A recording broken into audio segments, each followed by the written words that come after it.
ഈ വാർത്താ മണിക്കൂറിലെ പ്രധാന റിപ്പോർട്ടുകളുമായി വാർത്താമഴ ആരംഭിക്കുന്നു. ഞാൻ എസ് വിജയകുമാർ. നിരത്തിൽ പൊലിഞ്ഞവർക്ക് നാടിന്റെ അന്ത്യാഞ്ജലി.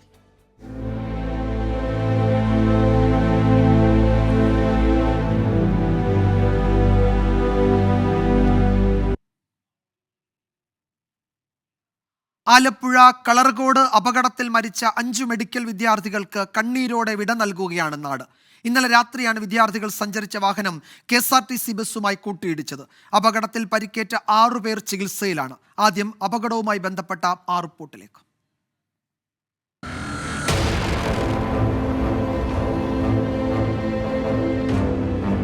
ദേശീയപാതയിൽ കളർകോട് ജംഗ്ഷന് സമീപമാണ് നാടിന് നടുക്കിയ അപകടമുണ്ടായത്. രാത്രി 9:30 അപകടം.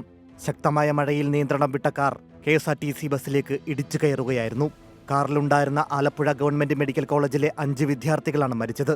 മലപ്പുറം കോട്ടയ്ക്കൽ ശ്രീവർഷത്തിൽ ദേവാനന്ദൻ, പാലക്കാട് ശേഖരിപുരം ശ്രീവിഹാറിൽ ശ്രീദീപ് വത്സൻ, കോട്ടയം ചേന്നാട് കരിങ്കുഴിയിൽ ആയുഷ് ഷാജി, ലക്ഷദ്വീപ് ആന്ത്രോത്ത് പക്രിച്ചിയപ്പുര PP മുഹമ്മദ് ഇബ്രാഹിം, കണ്ണൂർ വെങ്ങര പാണ്ഡ്യാല വീട്ടിൽ മുഹമ്മദ് അബ്ദുൽ ജബ്ബാർ എന്നിവരാണ് മരിച്ചത്. പരിക്കേറ്റ 6 പേരിൽ 2 പേരുടെ നില ഗുരുതരമാണ്. വാഹനം അനധികൃതമായി വാടകയ്ക്ക് നൽകിയതാണെന്ന് ആലപ്പുഴ RTO. ക്യാബ് എന്ന് പറഞ്ഞ ഫെസിലിറ്റിയാണ് നമുക്ക് സ്റ്റേറ്റിലുള്ളത്. റെന്റ് ക്യാബ് ഇത് അൺഓതറൈസ്ഡ് ആയിട്ട് ഒരാൾ സ്വകാര്യ വണ്ടി വാങ്ങിച്ചിട്ട് ഇഷ്ടം പോലെ ചെയ്തിരിക്കുകയാണ്. കാർ തെന്നിവന്ന് ഇടിക്കുകയായിരുന്നു എന്ന് KSRTC ഡ്രൈവർ രാജീവ്. 10-20 മീറ്റർ ഉള്ളിൽ ഞാൻ ഈ വണ്ടി കണ്ട് ഒരു വണ്ടി ഓടി വന്ന് ഓവർടേക്ക് ചെയ്ത കൂട്ടത്തിൽ ഇത് ഓവർടേക്കിംഗ് എന്ന് പറഞ്ഞാൽ ഒരു വല്ലാത്ത രീതിയിൽ വലത്തോട്ട് പിടിച്ച വണ്ടി തെന്നിയിട്ട് നേരെ നമ്മുടെ വണ്ടിയിലെ ഉള്ളിലോട്ട് വന്ന് കയറാം. പരിക്കേറ്റ കുട്ടികൾക്ക് മികച്ച ചികിത്സ ഉറപ്പാക്കുമെന്ന് സർക്കാർ. പരിക്കേറ്റവർക്കെല്ലാം മെച്ചപ്പെട്ട ചികിത്സ കൊടുക്കുന്നതിനുള്ള എല്ലാ ഏർപ്പാടും ചെയ്തിട്ടുണ്ട്. പ്രത്യേകമായി മെഡിക്കൽ ബോർഡ് രൂപീകരിക്കാൻ നിർദ്ദേശം കൊടുത്തിട്ടുണ്ട്. ആലപ്പുഴ മെഡിക്കൽ കോളേജിൽ 2 മാസം മുൻപാണ് 1ാം വർഷ MBBS വിദ്യാർത്ഥികളുടെ ക്ലാസ് തുടങ്ങിയത്. News desk 24. ആലപ്പുഴ മെഡിക്കൽ കോളേജിലെ പൊതുദർശനത്തിന് ശേഷം 5 പേരുടെയും മൃതദേഹം സ്വദേശങ്ങളിലേക്ക് ഇപ്പോൾ കൊണ്ടുപോവുകയാണ്. ഏറെ വൈകാരികമായാണ് മെഡിക്കൽ കോളേജിലെ പൊതുദർശനത്തിൽ പ്രിയപ്പെട്ടവർ അന്ത്യാഞ്ജലി അർപ്പിച്ചത്. ലക്ഷദ്വീപ് സ്വദേശി മുഹമ്മദ് ഇബ്രാഹിമിന്റെ മൃതദേഹം എറണാകുളം ജുമാ മസ്ജിദ് ഖബർസ്ഥാനിൽ സംസ്കരിക്കും. അതേസമയം വിദ്യാർത്ഥികൾ സഞ്ചരിച്ച ടവേര വാഹനത്തിന്റെ ഉടമയ്ക്കെതിരെ മോട്ടോർ വാഹന വകുപ്പ് നടപടി സ്വീകരിക്കും. നിയമവിരുദ്ധമായാണ് ടവേര വാഹനം ഉടമ ആലപ്പുഴ വളഞ്ഞവഴി സ്വദേശി ഷാമിൽ ഖാൻ വാടകയ്ക്ക് നൽകിയത് എന്ന് ജോയിന്റ് എൻഫോഴ്സ്മെന്റ് RTO രമണൻ പറഞ്ഞു.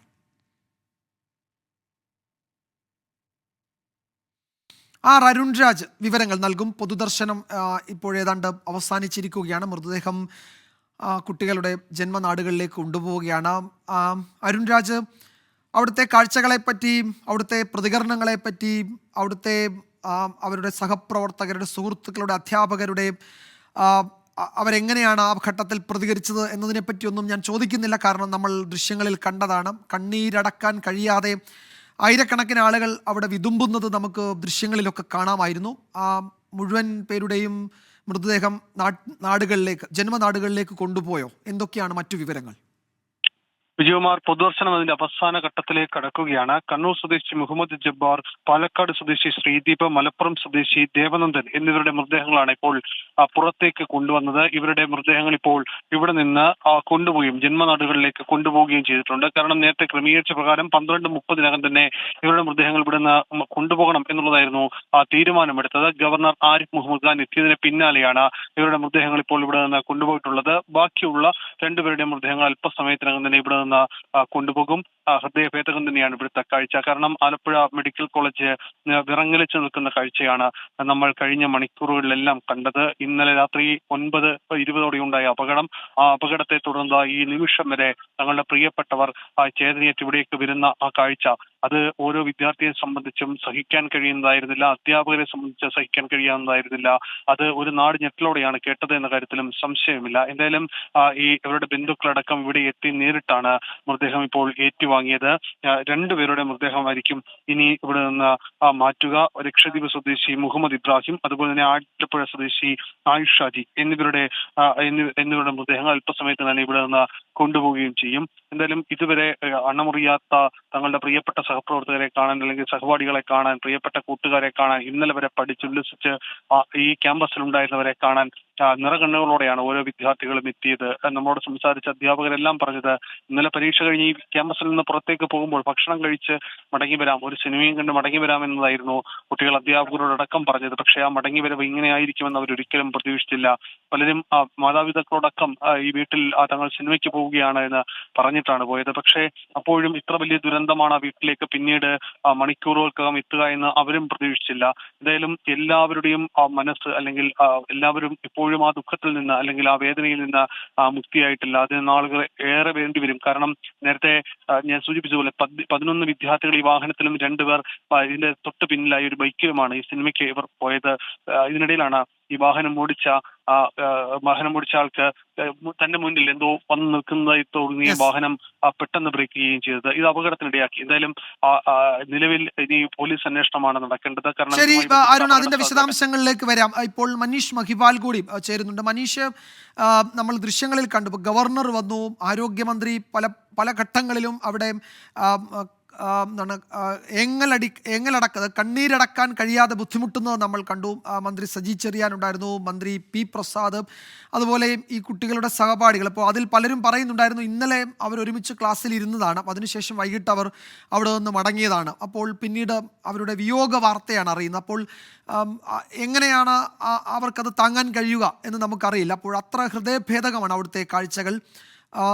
മനീഷ്, ഇപ്പോൾ ആ മുഴുവൻ മൃതദേഹവും, അതായത് 5 പേരെയും അവിടെ നിന്ന് ജന്മനാടുകളിലേക്ക് അവരുടെ സംസ്കാര ചടങ്ങുകൾക്കായി കൊണ്ടുപോയോ? ബന്ധുക്കളുടെയൊക്കെ പ്രതികരണങ്ങൾ നമുക്ക് തേടാൻ പോലും പറ്റുന്ന അവസ്ഥയായിരുന്നില്ല എന്ന് എനിക്കറിയാം. എന്തായാലും എങ്ങനെയാണ് ആ ഘട്ടത്തിൽ അവരൊക്കെ പ്രതികരിച്ചത് മനീഷ്?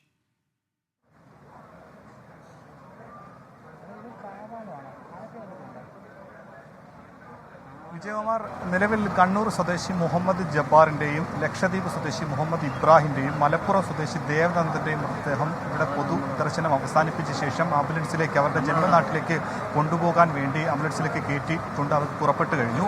ഇനി അടുത്തതായി അവശേഷിക്കുന്നത്, നിലവിൽ പൊതുദർശനത്തിന് അവശേഷിക്കുന്നത് പാലക്കാട് സ്വദേശി ശ്രീദീപ് വത്സൻ്റെയും ആലപ്പുഴ കാവാല സ്വദേശി ആയുഷിൻ്റെയും മൃതദേഹം ഇപ്പോഴും പൊതുദർശനം തുടരുകയാണ്. രണ്ടുപേരുടെയും പാലക്കാടും കാവാലവുമാണ്. ദൂരെ ഉള്ള കണ്ണൂർ, ഒപ്പം തന്നെ കൊച്ചിയിലേക്ക് ലക്ഷദ്വീപ് സ്വദേശി മുഹമ്മദ് ഇബ്രാഹിമിൻ്റെ മൃതദേഹം എത്തിക്കുന്നത് കൊച്ചിയിലേക്കായിരിക്കും. അവിടെ നാളെ ആയിരിക്കും ഖബർസ്ഥാനിൽ ശവസംസ്കാര ശുശ്രൂഷകളൊക്കെ തന്നെ നടക്കുക.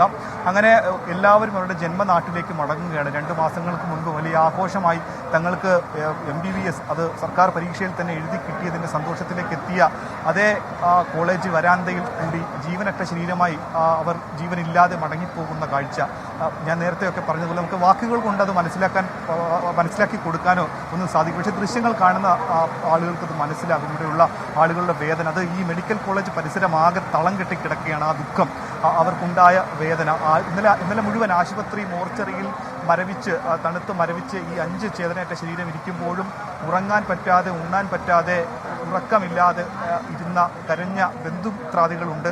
അവരുടെ നാട്ടിൽ നിന്നും രാത്രി യാത്ര ചെയ്ത് ആലപ്പുഴയിലേക്ക് എത്തുന്നവർ, മരണവാർത്ത അറിഞ്ഞ ശേഷം രാത്രി പാലക്കാട് നിന്നും കണ്ണൂരിൽ നിന്നും ഈ കൊച്ചിയിൽ നിന്നും കൊല്ലത്ത് നിന്നുമൊക്കെ തന്നെ തങ്ങളുടെ പ്രിയപ്പെട്ടവൻ്റെ മകൻ്റെ മരണവാർത്ത അറിഞ്ഞ് ആ രാത്രി ഉറങ്ങാതെ ആലപ്പുഴയിലേക്ക് എത്തിയവരുണ്ട്. അവർ ഈ നേരം വരെയും ഒരു തുള്ളി വെള്ളം പോലും കുടിക്കാത്തവർ കാണും. മകൻ്റെ വിഷമവേദന അറിഞ്ഞ ശേഷം ഉണ്ണാതെ ഉറങ്ങാതെ ഒരു തുള്ളി വെള്ളം പോലും കുടിക്കാത്തവരുണ്ടാകും. ഞാൻ നേരത്തെ പറഞ്ഞിരുന്നു, ഈ മെഡിക്കൽ കോളേജിന് തൊട്ടടുത്താണ് ഹോസ്റ്റലുള്ളത്. ഹോസ്റ്റലിൽ ഒരു ആഘോഷക്കാലം പോലാണ്. ഇവിടെയുള്ള വിദ്യാർത്ഥികൾ അവരുടെ MBBS ജീവിതം തുടങ്ങുമ്പോഴൊക്കെ തന്നെ അത്തരത്തിലുള്ള ഒരു ആഘോഷമുണ്ട്. വൈകുന്നേരങ്ങളിലൊക്കെ തന്നെ സിനിമയ്ക്ക് പോവുക, നഗരത്തിൽ കറങ്ങാൻ പോവുക, അങ്ങനെയൊക്കെയുള്ള ഒരുപാട് ജീവിത രീതികളുണ്ട്. പക്ഷേ ഇവിടെ അപകടമായി മാറിയത് റെൻ്റേ കാർ എന്ന സംവിധാനം, അതിൽ പെർമിഷൻ ഇല്ലാത്ത, ലൈസൻസ് ഇല്ലാത്ത വാഹനം യഥേഷ്ടം എത്ര പേരെ വേണമെങ്കിലും കയറ്റാമെന്ന സംവിധാനത്തോടു കൂടി സമൂഹത്തിൽ അങ്ങനെയുള്ള വാഹനങ്ങൾ ഇവിടെ ഒരുക്കുന്ന ചില ആളുകൾ, അവരെ കുറ്റവാളികൾ എന്ന് തന്നെ പറയേണ്ടി വരും. എന്താണെങ്കിൽ അവർക്കെതിരെ നടപടിയെടുക്കുമെന്ന് നിലവിൽ RTO അറിയിക്കുന്നുണ്ട്. എൻഫോഴ്സ്മെന്റ് RTO രമണൻ അറിയിക്കുന്നുണ്ട്. അങ്ങനെ ഒരു ദുരന്ത രാത്രി കഴിഞ്ഞിരിക്കുന്നു. നേരം പുലർന്നു കഴിഞ്ഞപ്പോഴൊക്കെ തന്നെ വളരെ വേദന തന്നെയാണ്. ഒരു ദുരന്തം, ഒരു പെരുമഴ പോലെയായിരുന്നു ഇന്നലെ പെയ്തത്. ഇന്നലെ രാത്രി 9:20 ഈ അപകടം ഉണ്ടാകുമ്പോൾ ഓടിക്കൂടി ആളുകൾ മനീഷ് ഒരു നിമിഷം തുടരുക. മനീഷ് നേരത്തെ സൂചിപ്പിച്ചതുപോലെ ഈ അപകടത്തിന് കാരണമായ നിരവധി സംഗതികളുണ്ട്. അതിലൊന്ന് ഈ ടവേര വാഹനം അതിൻ്റെ നിയമവിരുദ്ധമായ ഉപയോഗം സംബന്ധിച്ചാണ്. അതിൽ അക്കാര്യത്തിൽ ഈ വാഹനം വാടകയ്ക്ക് നൽകിയ ആലപ്പുഴ വളഞ്ഞവഴി സ്വദേശി ഷാമിൽ ഖാനാണ്. ഷാമിൽ ഖാൻ്റെ കാര്യം അന്വേഷണ സംഘം പരിശോധിക്കുന്നുണ്ട്. ഷാമിൽ ഖാനെ ചോദ്യം ചെയ്യാൻ വിളിപ്പിച്ചിട്ടുണ്ട്. അദ്ദേഹത്തിനെതിരെ കേസെടുക്കേണ്ട സാഹചര്യം ഉണ്ടെന്ന് സംശയിക്കുന്നുണ്ട്. അപ്പോൾ അക്കാര്യം നേരത്തെ RTO രമണൻ സൂചിപ്പിച്ചിരുന്നു. എന്താണ് ഉദ്യോഗസ്ഥർ അക്കാര്യത്തിൽ പറഞ്ഞതെന്നൊന്ന് കേൾക്കാം നമുക്ക്. ABS ബ്രേക്ക് സിസ്റ്റം ആണെന്നുണ്ടെങ്കിൽ ഇപ്പം സാധാരണ രീതിയിൽ നല്ല മഴയുള്ളപ്പോൾ എന്താ ചെയ്യുന്നത്, വണ്ടിക്കാർ പതുക്കെ ഓടിക്കത്തുള്ളൂ. ഉറപ്പായിട്ടും പതുക്കല്ലേ വണ്ടിക്ക് ഓടിക്കുന്നത്. ഇത് പതുക്കെ അല്ലല്ലോ, പതുക്കെയാണെന്ന് നമുക്ക് പറയാൻ പറ്റില്ലല്ലോ. CCTV ദൃശ്യങ്ങളിൽ നിന്ന് പതുക്കെ ഓടിച്ചാൽ ഇത്രയും ഡാമേജ് ഉണ്ടായാൽ വണ്ടിയുടെ ഡാമേജിൽ നിന്ന് തന്നെ വണ്ടിക്ക് ഇച്ചിരി സ്പീഡ് ഉണ്ടായിരുന്നു എന്നുള്ള വളരെ വ്യക്തമാണ്. എക്സ്പീരിയൻസ് കുറവുണ്ട് ഡ്രൈവർക്ക്. 5 മാസമായിട്ടുണ്ട് ലൈസൻസ് എടുത്തിട്ട്. ഈ വണ്ടിയിൽ 7 പേരിരിക്കേണ്ട വണ്ടിയിൽ 11 പേര് ഇരുന്നിട്ടുണ്ടെങ്കിൽ കൂടുതലാണ്. ആളിൻ്റെ എണ്ണം കൂടിയാൽ സ്വാഭാവികമായിട്ട് എന്ത് സംഭവിക്കും? അപകടത്തിന് കാരണമായ നിരവധി സാഹചര്യങ്ങളുണ്ട്. അതിൽ 1-2 കാര്യങ്ങളാണ് അദ്ദേഹം സൂചിപ്പിച്ചത്. റോഡിലെ മഴ പെയ്യുന്നുണ്ടായിരുന്നു, കാഴ്ച ഒരു പ്രശ്നമായിട്ടുണ്ടായിരുന്നു. അവിടെ ഡ്രൈവറുടെ പരിചയക്കുറവ് മറ്റൊരു പ്രശ്നമാണ്. വാഹനത്തിൻ്റെ കാലപ്പഴക്കം ഏതാണ്ട് ഒരു 10-15 വർഷം പഴയ വണ്ടിയാണ്. അതിൽ അധികം ആളുകളുണ്ടായിരുന്നു. 7 പേർക്ക് യാത്ര ചെയ്യാവുന്ന വാഹനത്തിൽ നമുക്കറിയാം 11 പേരുണ്ടായിരുന്നു. അപ്പോൾ അത്തരം നിരവധി പ്രശ്നങ്ങളുണ്ട്. അപ്പോൾ അത് പ്രത്യേകം പരിശോധിക്കുകയാണ്. അതാണ് അദ്ദേഹം സൂചിപ്പിച്ചത്. മനീഷ് മഹിപാൽ തുടർന്ന്. മനീഷ്, ഇതിൽ ഈ അന്വേഷണം ഈ അപകടത്തിനിടയാക്കിയ സാഹചര്യങ്ങളിൽ അക്കാര്യത്തിൽ പറ്റി പ്രത്യേകമായ ഒരു സമഗ്രമായ അന്വേഷണം നടത്തുന്നുണ്ടാകുമല്ലോ മോട്ടോർ വാഹന വകുപ്പും പോലീസും, അല്ലേ?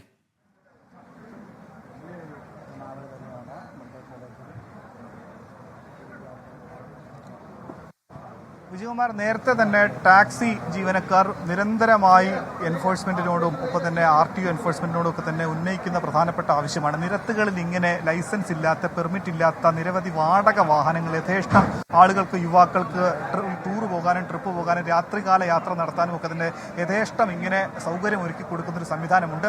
അത് ഒരു തരത്തിൽ സമൂഹത്തിൽ അപകടമുണ്ടാക്കുന്നു. ഇതുപോലുള്ള മരണങ്ങൾ തുടർക്കഥയാകുന്നു. മറ്റൊരവസരത്തിൽ ഈ ടാക്സി ജീവനക്കാർ യഥാർത്ഥ ലൈസൻസും പെർമിറ്റും ഒക്കെ ഉള്ള ടാക്സി ജീവനക്കാരുടെ വയറ്റത്തടിക്കുന്നു. അങ്ങനെ സമൂഹത്തിൽ അപകടങ്ങൾ ഉണ്ടാക്കുകയും മറ്റ് ചില ആളുകളുടെ അവരുടെ ജീവിത മാർഗത്തിലേക്ക് അത് വലിയ അപകടമായി മാറുകയും ചെയ്യുന്ന സാഹചര്യം ഉണ്ടായിട്ടും വലിയ നടപടികൾ ഉണ്ടാകുന്നില്ല എന്നതുകൂടി ശ്രദ്ധേയമാണ്. പക്ഷേ ഈ വിഷയത്തിൽ എന്താണെങ്കിലും വാഹന ഉടമയ്ക്കെതിരെ നടപടി ഉണ്ടാകുമെന്ന് ആലപ്പുഴ എൻഫോഴ്സ്മെന്റ് RTO, കേരളത്തിലെ തന്നെ സീനിയറായ ഉദ്യോഗസ്ഥനാണ് രമണൻ. അദ്ദേഹം പറഞ്ഞിട്ടുണ്ട്, കാർ വാടകയ്ക്ക് കൊടുത്തത് നിയമവിരുദ്ധമായാണ്. റെന്റ് കാർ ലൈസൻസ് ഈ വാഹനത്തിനില്ല, ടാക്സി പെർമിറ്റ് ഇല്ല. വാഹന ഉടമയോട് അടിയന്തരമായി എൻഫോഴ്സ്മെന്റ് RTOയ്ക്ക് മുൻപിൽ ഹാജരാകാൻ നിർദ്ദേശിച്ചിട്ടുണ്ട്. പക്ഷേ ഇയാൾ ഫോൺ സ്വിച്ച് ഓഫ് ആക്കി. ഇനി പോലീസിന്റെ കൂടി സഹായത്തോടു കൂടി ഇയാളെ എത്തിക്കാൻ ഉള്ള ശ്രമങ്ങൾ നടത്തി വരികയാണ്. ഈ വാടക വാഹനത്തിന്റെ ഉടമ പേര് ഷാമിൽ ഖാൻ എന്നാണ്. ഈ വണ്ടാനം മെഡിക്കൽ കോളേജിന് സമീപത്ത് തന്നെയുള്ള വളഞ്ഞവഴി സ്വദേശിയാണ് അദ്ദേഹം. ഈ ഷവർലെറ്റിന്റെ ടവേര വാഹനത്തിൽ 7 സീറ്റർ വാഹനത്തിലാണ് ഈ 11 പേർ യാത്ര ചെയ്തത്. നമുക്ക് വിദ്യാർത്ഥികളെ മാത്രം കുറ്റം പറയാൻ അല്ലെങ്കിൽ ഈ ഒരു അവസരത്തിൽ അങ്ങനെ പറയാൻ പറ്റുകയില്ല. കാരണം അതിന് അവസരം ഉണ്ടാക്കി കൊടുത്ത കുറ്റവാളി എന്ന് തന്നെ പറയാൻ പറ്റും.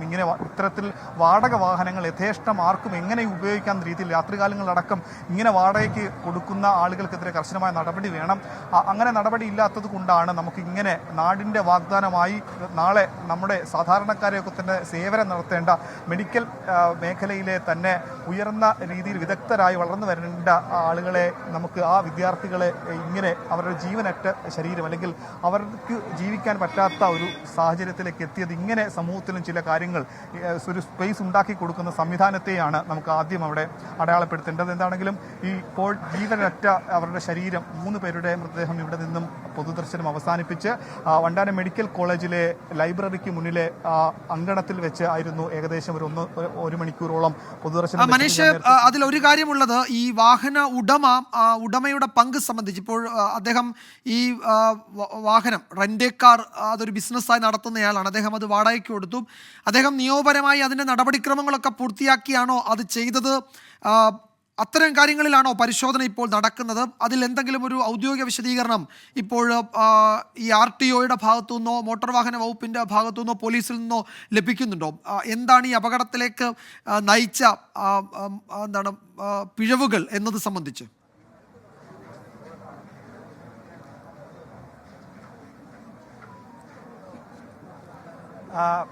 വിജയകുമാർ, ഈ മോട്ടോർ വാഹനത്തിലെ ഇത്തരത്തിലുള്ള നിയമവിരുദ്ധ അല്ലെങ്കിൽ കുറ്റം ഒക്കെ തന്നെ അത്തരത്തിലുള്ള കാര്യങ്ങളിൽ പിഴ ഈടാക്കുകയും നിയമ നടപടിയൊക്കെ തന്നെ കൈക്കൊള്ളുന്നത് RT എൻഫോഴ്സ്മെന്റ് ആണ്, MVD RT ആണ് അതിന്റെ നിയമ നടപടി എടുക്കുന്നത്. ആ രീതിയിൽ അവരൊരു ഭാഗത്ത് അന്വേഷണം തുടങ്ങി നിയമ നടപടികളിലേക്ക് കടക്കുകയാണ്. ഒപ്പം തന്നെ ഈ അപകടത്തിന്റെ കാരണം, എങ്ങനെ അപകടമുണ്ടായി, ഇതിന്റെ മൊഴികൾ, ദൃക്സാക്ഷികൾ, CCTV ദൃശ്യങ്ങൾ അടക്കം ശേഖരിച്ചുകൊണ്ട് മോട്ടോർ വാഹന വകുപ്പ് RTOയുടെ നേതൃത്വത്തിലുള്ള അന്വേഷണം ആരംഭിച്ചിട്ടുണ്ട്. ഒപ്പം തന്നെ ആലപ്പുഴ DYSP MR മധുബാബുവിന്റെ നേതൃത്വത്തിൽ പോലീസും അന്വേഷണം ആരംഭിച്ചിട്ട് യഥാർത്ഥ കാരണം എന്താണ്, ഈ മഴയുള്ള സമയത്ത് രാത്രി ഇരുട്ടുള്ള സമയമായിരുന്നു, ദൃക്സാക്ഷി മൊഴികളിൽ നിന്നും CCTV ദൃശ്യങ്ങളിൽ നിന്നൊക്കെ തന്നെ കൃത്യമായ അപകട കാരണം അറിയാൻ വേണ്ടിയിട്ടുള്ള കാര്യങ്ങൾ ശ്രമിക്കുന്നുണ്ട്. എന്താണെങ്കിലും ആരോഗ്യമന്ത്രിയുടെ കൂടി പ്രതികരണം ഇപ്പോൾ വരികയാണ്. നമുക്ക് ഇതിലേക്ക് പോവാം.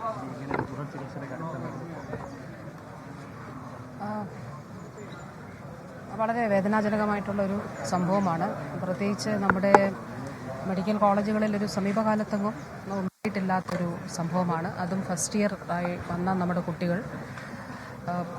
ബാക്കി ഇപ്പോൾ പരിക്കേറ്റ് ചികിത്സയിലുള്ളവരിൽ ഒരാളുടെ നില വളരെ ക്രിട്ടിക്കലാണ്, 2 പേര് ക്രിട്ടിക്കലാണ്. അതിലൊരാളുടെ നില വളരെ മോശമാണ് എന്നുള്ളതാണ്. ഇപ്പോൾ മെഡിക്കൽ ബോർഡ് പ്രത്യേകമായിട്ട് ചേരുന്നുണ്ട്. ആ മെഡിക്കൽ ബോർഡ് സാധ്യമായിട്ടുള്ള എല്ലാ ചികിത്സകളും നൽകണമെന്നുള്ളതാണ് തീരുമാനിച്ചിട്ടുള്ളത്. അപ്പോൾ അതിൻ്റെ കാര്യങ്ങൾ കൂടി മെഡിക്കൽ ബോർഡ് പരിശോധിക്കും. നിലവിലുള്ള സ്ഥിതി, ഇപ്പോൾ നൽകുന്ന ട്രീറ്റ്മെൻറ്റ്, ബാക്കി കാര്യങ്ങളെല്ലാം തന്നെ മെഡിക്കൽ ബോർഡ് പരിശോധിക്കും. ഇപ്പോൾ മെഡിക്കൽ ബോർഡ് മുകളിൽ ചേരുകയാണ്. ഇല്ല, ഇവിടെ പൂർണ്ണമായ എല്ലാ ചികിത്സയും ഇവിടെ നൽകാൻ കഴിയും. അപ്പോൾ അതിനു വേണ്ടിയിട്ടാണ് അപ്പോൾ മെഡിക്കൽ ബോർഡ് ഇപ്പോൾ അതുകൂടിയാണ് പരിശോധിക്കുന്നത്. ഇപ്പോൾ നൽകുന്ന എല്ലാ ഡിപ്പാർട്ട്മെൻറ്റ്സിൻ്റെയും ബന്ധപ്പെട്ട എല്ലാ ഡിപ്പാർട്ട്മെൻറ്റുകളുടെയും ചുമതല വഹിക്കുന്ന ഡോക്ടേഴ്സുമുണ്ട്. അപ്പോൾ നിലവിലുള്ള ട്രീറ്റ്മെൻറ്റും അവരുടെ ശാരീരിക അവസ്ഥയും ഇനി എന്തൊക്കെ കാര്യങ്ങൾ ചെയ്യണം എന്നുള്ളത് കൂടി അവർ കൂട്ടായിട്ട് ആലോചിക്കും. അതിനു വേണ്ടിയിട്ടാണ് പ്രത്യേക മെഡിക്കൽ ബോർഡ് ചേരുന്നത്. പക്ഷേ ഒരു സ്റ്റുഡൻറ്റിൻ്റെ നില വളരെ വളരെ മോശമാണ്. പക്ഷേ പരമാവധി എല്ലാ കാര്യങ്ങളും ചെയ്ത് ജീവൻ രക്ഷിക്കുന്നതിന് വേണ്ടിയിട്ടാണ് ശ്രമിക്കുന്നത്. ഇല്ല, അതിൽ 2 പേരുടെ, ഈ 4 പേരിൽ 2 പേരുടെ നില ക്രിട്ടിക്കലാണ്. അതിൽ തന്നെ ഒരാളുടെ നില വളരെ ഗുരുതരമാണ്. മറ്റവർ 2 പേരും താരതമ്യേന അതിൻ്റെ തീവ്രത അവർക്ക് കുറവാണ്. പേര് ഞാൻ പറയാം. വളരെ ക്രിട്ടിക്കലായിട്ടുള്ള, കാരണം അവരുടെ പേരൻസിനെ ഞാൻ കണ്ടില്ല. അപ്പോൾ അത് അവരെയും കൂടി ഒന്ന് കണ്ടതിന് ശേഷം നൽകാം. ഇവിടെ എല്ലാ ചികിത്സാ സൗകര്യങ്ങളും ചികിത്സയും അവർക്ക് നൽകും എന്നുള്ളതാണ് സൂപ്രണ്ടും പ്രിൻസിപ്പളും ഒക്കെ അറിയിച്ചത്. മെഡിക്കൽ ബോർഡ് ചേർന്ന് മറ്റെന്തെങ്കിലും തരത്തിലുള്ളൊരു ഇൻ്റർവെൻഷൻ ആവശ്യമുണ്ടോ എന്നുള്ളത് കൂടി നോക്കും. അപ്പോൾ അതിനു വേണ്ടിയിട്ടാണ് അവർ ഇപ്പോൾ മീറ്റ് ചെയ്യുന്നത്. Thank you. ആരോഗ്യമന്ത്രി പ്രതികരിക്കുകയായിരുന്നു. മിനിസ്റ്റർ സൂചിപ്പിച്ചതുപോലെ ഈ പരിക്കേറ്റവരിൽ 2 പേരുടെ ആരോഗ്യനില ഗുരുതരമാണ്. അതിൽ ഒരാളുടെ ആരോഗ്യനില അതീവ ഗുരുതരമാണ്. ആ വിവരം കൂടിയാണ് ആരോഗ്യമന്ത്രി പങ്കുവയ്ക്കുന്നത്. മെഡിക്കൽ ബോർഡ് ചേർന്ന തുടർ നടപടികൾ സ്വീകരിക്കുന്നുണ്ട്. ഏറ്റവും നൽകാവുന്ന ഏറ്റവും മികച്ച ചികിത്സ അവർക്കെല്ലാവർക്കും നൽകുന്നുണ്ട്. അതിന് ആലപ്പുഴ മെഡിക്കൽ കോളേജിൽ പ്രത്യേക ക്രമീകരണവും ഏർപ്പെടുത്തിയിട്ടുണ്ട് എന്നാണ് ആരോഗ്യമന്ത്രി സൂചിപ്പിച്ചത്. ലക്ഷദ്വീപ് സ്വദേശി മുഹമ്മദ് ഇബ്രാഹിമിൻ്റെ മൃതദേഹം എറണാകുളം ജുമാ മസ്ജിദ് ഖബർസ്ഥാനിലേക്കാണ് കൊണ്ടുവരുന്നത്. അവിടെയാണ് സംസ്കാര ചടങ്ങുകൾ നടക്കുക. ഈ വാഹനത്തിൻ്റെ ഉടമയെ കേന്ദ്രീകരിച്ച് കൂടുതൽ അന്വേഷണം നടക്കുന്നുണ്ട്. അപകടത്തിനിടയാക്കിയ മറ്റു സാഹചര്യങ്ങളിലും പരിശോധന നടക്കും. ഒരു സമഗ്രമായ അന്വേഷണം പോലീസും മോട്ടോർ വാഹന വകുപ്പും സംയുക്തമായി നടത്തും എന്നാണ് ഉദ്യോഗസ്ഥർ അറിയിച്ചത്. പ്രതികരണങ്ങളിലേക്ക്. ക്യാബ് എന്ന് പറഞ്ഞ ഫെസിലിറ്റിയാണ് നമുക്ക് സ്റ്റേറ്റിലുള്ളത്. റെൻ്റ് ക്യാബ് ഓതറൈസ്ഡ് ആയിട്ടുള്ള സ്ഥലങ്ങളുണ്ട്. അവിടുന്ന് വാഹനം എടുക്കുകയും ഉപയോഗിക്കുകയും ചെയ്യാൻ നിയമമുണ്ട്. പക്ഷേ ഇതങ്ങനല്ല. ഇത് അൺഓതറൈസ്ഡ് ആയിട്ട് ഒരാൾ സ്വകാര്യ വണ്ടി വാങ്ങിച്ചിട്ട് ഇഷ്ടം പോലെ ചെയ്തിരിക്കുകയാണ്. അതിനുവേണ്ടി ഞങ്ങൾ ഡ്രൈവ്സ് നടത്തുന്നുണ്ട്. അത് നിർത്തണം. അത് അദ്ദേഹത്തിന് ലൊക്കേറ്റ് ചെയ്യുന്നുണ്ട്. ഞങ്ങൾ വിളിച്ചിരുന്നു, കിട്ടിയില്ല. പോലീസ് പ്രൈമറി ഏജൻസി എന്ന നിലയിൽ പോലീസ് തന്നെ എടുക്കും. യെസ്, അൺഓതറൈസ്ഡ് ആണ് എന്ന് മോട്ടോർ വാഹന വകുപ്പ് തന്നെ പറയുന്നു. ഒരു വാഹനം, സ്വകാര്യ വാഹനം വാങ്ങുക, അതിനുശേഷം അത് റെൻ്റ് കാർ ബിസിനസ്സിനായി അങ്ങ് കൊടുക്കുക. അതിന് നിയമപരമായി ഒരു പ്രാബല്യവുമില്ല, നിയമപരമായി ഒരു പരിഗണനയും ഒരു പരിരക്ഷയും ഇല്ലാത്തതാണ് അത്തരം ബിസിനസ്സുകൾ. അത് ഔദ്യോഗികമായി അല്ലെങ്കിൽ നിയമപരമായി എല്ലാ അനുമതിയോടും കൂടി നടത്തുന്നതുണ്ട്.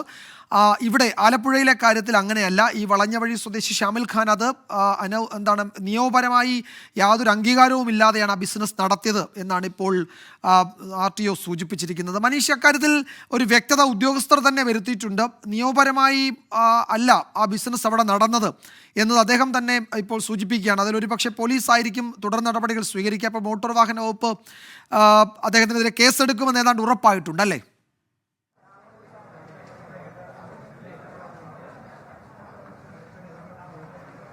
വിജയകുമാർ, ഇപ്പോൾ ഇത് സംബന്ധിച്ച് നിയമ നടപടി എടുക്കേണ്ട എൻഫോഴ്സ്മെന്റ് RTO രമണൻ നമുക്കൊപ്പം ചേരുന്നത്. കേരളത്തിലെ സീനിയറായ ഒരു RTO ഉദ്യോഗസ്ഥനാണ്. സാർ, ഇത് സംബന്ധിച്ച് ഈ വാഹനം വാടകയ്ക്ക് നൽകിയ ആൾക്കെതിരെ എന്തെങ്കിലും നിയമ നടപടി ഇപ്പോൾ ഇയാൾ ഹാജരായിട്ടുണ്ടോ? ഹാജരായിട്ടില്ല. വാടകയ്ക്ക് നൽകിയെന്ന് പറയുന്ന ബസ്സിൻ്റെ ഉടമസ്ഥനെ നേരിൽ ഹാജരാകാനായിട്ട് പിന്നെ അസിസ്റ്റന്റ് മോട്ടോർ വെഹിക്കിൾ ഇൻസ്പെക്ടർ മുഖാന്തരം ഹാജരാകാനായിട്ട് നിർദ്ദേശം കൊടുത്തിട്ടുണ്ട്. നേരിട്ട് ഹാജരാകും. നേരിട്ട് ഹാജരായതിനു ശേഷം അയാളുടെ മൊഴിയെടുത്തതിന് ശേഷം മാത്രമാണ് അയാൾക്കെതിരെ നടപടി എന്താണ് സാധ്യത എന്ന് പരിശോധിക്കണം. നിയമത്തിനകത്ത് ഇയാൾ വാടകയ്ക്ക് കൊടുത്തിരിക്കുന്നതാണെങ്കിൽ തീർച്ചയായിട്ടും അത് നിയമവിരുദ്ധമാണ്. ഇയാൾക്കെതിരെ മുൻകാലങ്ങളിൽ ചില പരാതികൾ വന്നിട്ടുണ്ട്. ഇയാൾ രാത്രികാലങ്ങളിൽ വാടകയ്ക്ക് കൊടുത്തിട്ടുണ്ട്. ടാക്സി ജീവനക്കാരടക്കം പരാതി നൽകിയത് ലഭിച്ചിട്ടുണ്ടോ? നേരിട്ട് ഇതിനു മുൻപ് പരാതി എനിക്ക് കിട്ടിയിട്ടില്ല.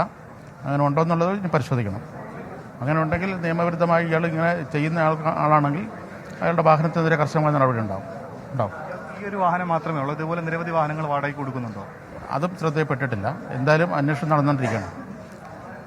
എന്താണെങ്കിൽ അത് ഇയാളെ വിളിച്ചു വരുത്തിയ ശേഷം അത് പരിശോധിച്ച ശേഷം നടപടി എന്താണെന്നുള്ള സാധ്യത പരിശോധിക്കുമെന്നാണ് ഇത് സംബന്ധിച്ച് നിയമ നടപടി എടുക്കേണ്ട ഉത്തരവാദിത്തപ്പെട്ട ഉദ്യോഗസ്ഥനായിട്ടുള്ള ആലപ്പുഴ എൻഫോഴ്സ്മെന്റ് RTO രമണനെ നമ്മളെ അറിയിച്ചിട്ടുള്ളത്. നേരത്തെ ഈ സഞ്ജു ടെക്കി വിഷയത്തിലൊക്കെ തന്നെ കൃത്യമായി നടപടിയെടുത്ത ഉദ്യോഗസ്ഥനാണ്.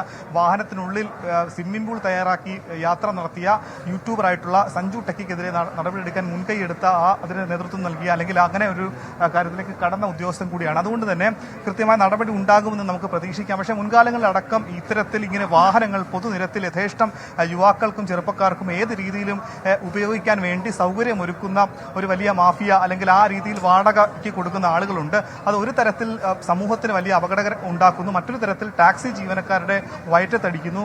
പക്ഷേ അതിനൊന്നും കാലാകാലങ്ങളായി കൃത്യമായ നടപടി ഉണ്ടാകുന്നില്ല. നമുക്ക് മനസ്സിലാകുന്ന നിയമ വ്യവസ്ഥയിലെ ചില പ്രശ്നങ്ങൾ കൂടിയുണ്ട്. അവർ മൊഴിയെടുത്താൽ പിന്നീട് അത് കോടതിയിലെത്തുമ്പോൾ അത് വാദപ്രതിവാദങ്ങളിൽ പിന്നീട് ഇവർ കുറ്റവിമുക്തരാകുന്ന കാഴ്ച പോലും ഇതിന് മുൻകാലങ്ങളിൽ കണ്ടിട്ടുണ്ട് എന്നാണ് ഇപ്പോൾ ആരോഗ്യമന്ത്രി കൂടി വ്യക്തമാക്കുന്നത്. ഇപ്പോൾ നിലവിലുള്ള 2 പേരുടെ നില അതീവ ഗുരുതരമാണ് എന്നുള്ള വിവരമാണ്. നമുക്ക് അവരുടെ പേര് വിവരങ്ങൾ മന്ത്രി പറഞ്ഞിട്ടില്ല. ആലപ്പുഴ എടത്വ സ്വദേശി ആൽവിൻ്റെ അവസ്ഥ ക്രിട്ടിക്കലാണ് എന്നുള്ള വിവരം കൂടിയാണ് ഇപ്പോൾ ആരോഗ്യമന്ത്രി പങ്കുവയ്ക്കുന്നത്. ഒരു മെഡിക്കൽ ബോർഡ് രൂപീകരിക്കുന്നു. അതിന് വേണ്ട സൗകര്യം ആലപ്പുഴ വണ്ടാനം മെഡിക്കൽ കോളേജിൽ ന്യൂറോ സംവിധാനത്തിന് വേണ്ടിയിട്ടുള്ള എന്തെങ്കിലും ആവശ്യമുണ്ടെങ്കിൽ അത് മറ്റ് മെഡിക്കൽ കോളേജിൽ നിന്ന് ഇവിടേക്ക് എത്തിക്കും. അല്ലാതെ ഇവിടുന്ന് മാറ്റാനുള്ള രീതിയിലേക്ക് ഇപ്പോൾ ആലോചനയില്ല.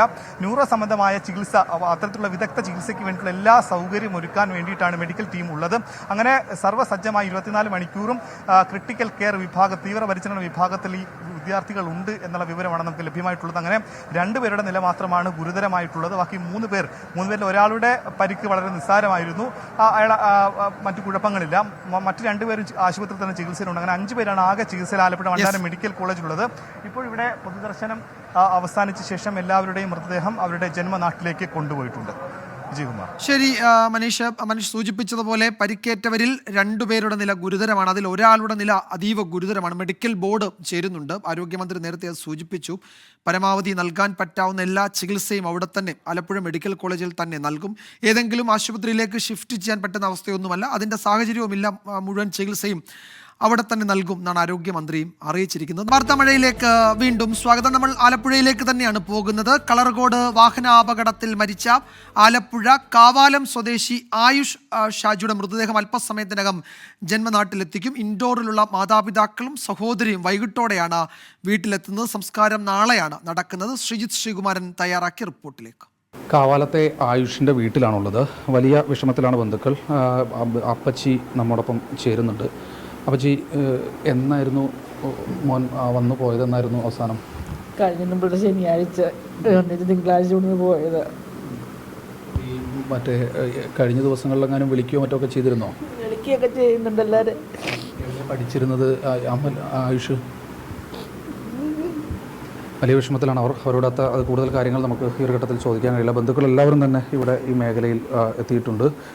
ഒരു പ്രധാനപ്പെട്ട വീടാണ്. ഈ നാട്ടിലെല്ലാവരും അറിയപ്പെടുന്ന ഒരു വ്യക്തി തന്നെയാണ് ഈ പറയുന്ന ഷാജി ഇൻഡോറിലാണ്.